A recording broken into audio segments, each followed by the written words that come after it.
Hey, hi guys. Today we are looking at kind of some of the hot spots of the Cold War. Now, remember yesterday we talked about the fact that the Cold War is called that because we never actually fought with the Soviets, even though they were our enemies.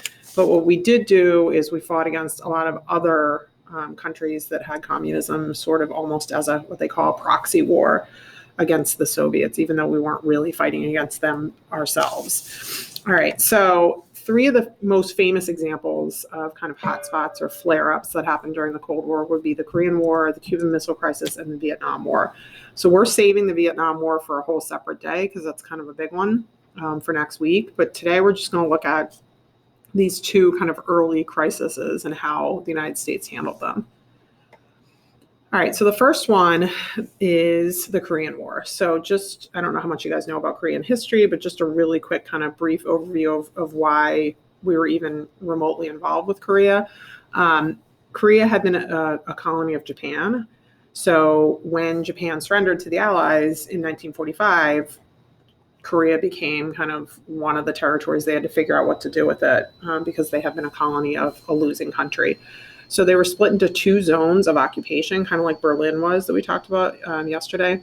So the US put troops in the south and the Soviets put troops in the north. They divided Korea in half at the 38th parallel, basically to say, like, we're just going to have two occupation zones. We're going to figure out what to do with Korea, and then both sides are going to leave. That was the original intention.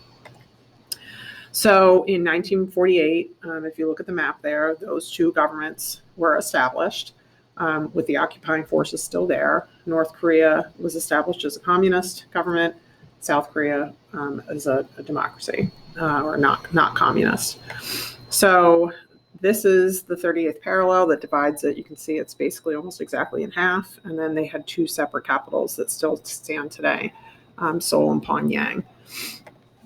All right, so the actual kind of beginning of the war came because North Korea, under communism, and their leader wanted to basically unite the peninsula under communism. They wanted the occupiers to leave. They wanted, the peninsula to be united. So as soon as both sides left, Soviet and U.S. forces, North Korea launched a surprise attack over the 38th parallel. This was only, as you can see, a couple of years after World War II had ended. The United States was not dying to get involved in another major war, but at the same time, our foreign policy was containment, and this was an example of where communism was going to spread. So we went to the United Nations. Truman went to the United Nations. The United Nations looked at this situation and decided to do something about it. They felt the League of Nations had been so weak with these types of things leading up to World War II. So they said, we're going to go to war. We're going to send United Nations troops to Korea to try and stop the spread of communism. They were also particularly concerned, as you see, as I wrote up there, that China had already become communist the year before. So it seemed like communism was spreading in that part of the world. So officially, the Korean War is not a U.S. war. Our government considered it to be a police action. It was a United Nations war. It just so happened that 90% of the United Nations troops that were sent to fight in Korea were American. So in all purposes, it basically is a U.S. war. We just never officially declared it. It is officially a United Nations action. So this kind of tells you the story of the war really quickly if you look at these four maps. So starting in 1950 in June, the North Koreans surprise attack. They push all the way into South Korea. You look by September of 1950 at the second map, North Korea had pushed South Korea all the way down to the southern tip of the peninsula. And this is when U.S. and United Nations troops come in to help South Korea. The UN troops were under the direction of American General MacArthur, who had also fought in World War II. He helped to then push North Korea back all the way over the 38th parallel and all the way back up the peninsula, close to the Yalu River. So that brings us to the fourth one, is that China started to get worried that the U.S. was going to get closer and closer to their border because that's China right beyond that river. So they end up sending in over 100,000 forces to help North Korea push the U.S. forces back to the 38th parallel. So within 3 years, We've done all this back and forth fighting, and we're kind of back to pretty much the dividing line that we started with. So at this point, the war was at a stalemate. It had been going on for over 2 years, and Truman, talks to MacArthur, and MacArthur's idea is that we should use nuclear weapons against North Korea and potentially China. Truman felt very strongly that was the wrong thing to do. He didn't want to be the president who dropped 3 separate atomic bombs in just a matter of years. So he fires MacArthur, who was a very popular World War II figure. He loses a lot of popularity, both for the firing and then also for the fact that we were stuck in this war. And then he chooses not to run for re-election when it's time. So Eisenhower ends up becoming president after that. So under the direction of Eisenhower, North and South Korea agreed to an armistice, which is officially an agreement to stop fighting. So there wasn't a peace treaty. There wasn't, a big resolution. They just agreed to stop fighting. So those borders still exist pretty much. The 38th parallel is pretty much where they are.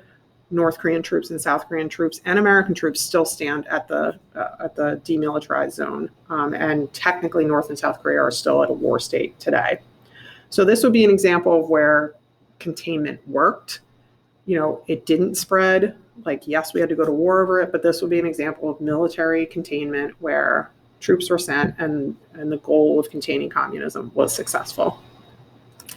So the second thing that we're looking at, the other example of kind of a hot spot, is the Cuban Missile Crisis. So as I put up here, in order to kind of understand this pretty major and dangerous, potentially nuclear Holocaust event, you kind of need to understand a little bit of the background, like the Cuban Revolution and the Bay of Pigs invasion. So let me explain that. Okay, so Cuba had been involved in a revolution because they were not happy with their leader. Their leader was seen as being very repressive, this guy Batista. He was involved in a lot of corruption, bribery. They were controlling the sugar plantations. American and elite Cubans were kind of in control of that. So there were a lot of poor people in Cuba who were very upset about having this kind of repressive dictator in charge. So it led to a revolution in Cuba.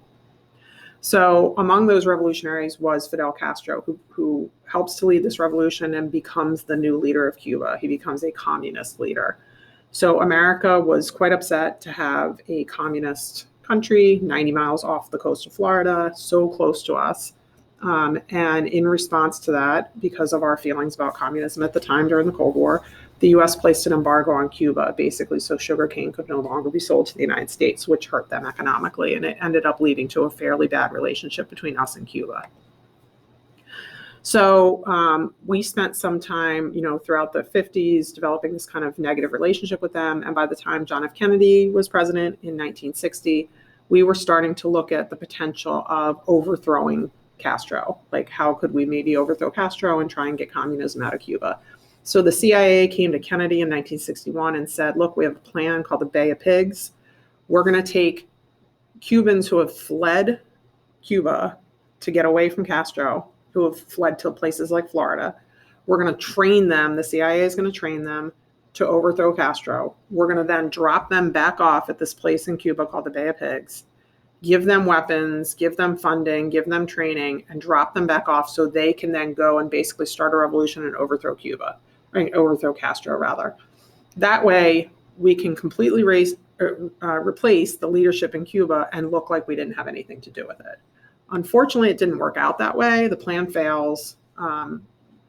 Castro found out about the plan ahead of time. They were there waiting at the Bay of Pigs beach for the rebels, who were all then taken prisoner. We then had to admit publicly, John F. Kennedy went on TV and admitted, this is what we did. We tried to overthrow Castro. We had to pay millions of dollars to get those Cuban rebels back so that they wouldn't be executed. And then Castro basically just was convinced, like, they're trying to get rid of me. They're trying to kill me.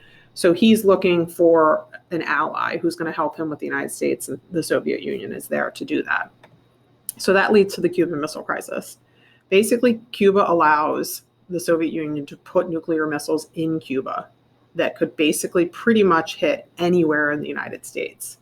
So that clearly would make us very uncomfortable. But at the same time, we also had missiles in Turkey aimed at the Soviets. So we couldn't, say that we were completely innocent in this situation. So the reason why we know about this, if you look at the picture there, in 1962, an American U-2 spy plane was flying over Cuba, taking photos, just looking for this type of thing exactly, and we're able to capture pictures of long-range Soviet missiles. So for the next 13 days, we went through a period in October of 1962 where we were basically on the brink of a nuclear war between us and the Soviets because of Cuba. So President Kennedy went on TV and pretty much admitted, like, this is what we're seeing. We're seeing these missiles here. He told people to hide in their, bomb shelters and things like that. And then he announced that he was going to put Cuba under a quarantine. Basically, we sent ships out there towards Cuba and said, we're setting up a naval blockade. If any more Soviet ships, which were at that time headed their way to Cuba with more nuclear weapons on it, any attack on the U.S. from Cuba would be considered an act of war. And if these Soviets didn't turn around, we were eventually just going to have to use potentially nuclear weapons on them. So if you look there again, we've got us, all these warships in the gray. They basically had a line in the ocean saying if they get any further than this, then the U.S. Navy will sink any Soviet ships that try and get there.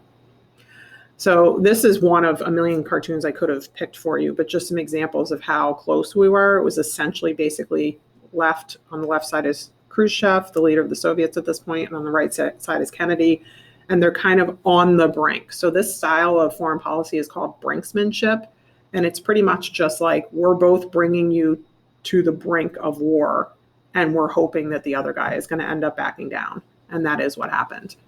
So the end of the Cuban Missile Crisis is basically just that both sides realize, like, what are we going to do? Once we launch nuclear weapons, they're going to launch nuclear weapons, and then, like, no one really wins in that situation. I put in that parenthesis, remember, mutually assured destruction. Like, that was the problem. Once you go to war with nuclear weapons, like, nobody's winning. So they came to an agreement. They basically said the Soviet Union is going to take out all the missiles from Cuba, and the U.S. is going to take out all the missiles from Turkey. And then we agree to end it that way. So that kind of gives you, again, a good example of kind of the hot spots of the Cold War. We will, as I said, get to that final hotspot probably in one of our last days of class together before the new semester. We'll get to Vietnam, which is just a bigger example of this. It lasted for much longer than these other two events that we just talked about today. So for the rest of the week, we're going to be looking at kind of like what was the culture and the economy like in this time period, and then also how did all of this Cold War fear and tension and like bomb shelters and, frightening stuff that was going on, how did this affect like Americans at home during this time period? All right, so let's see.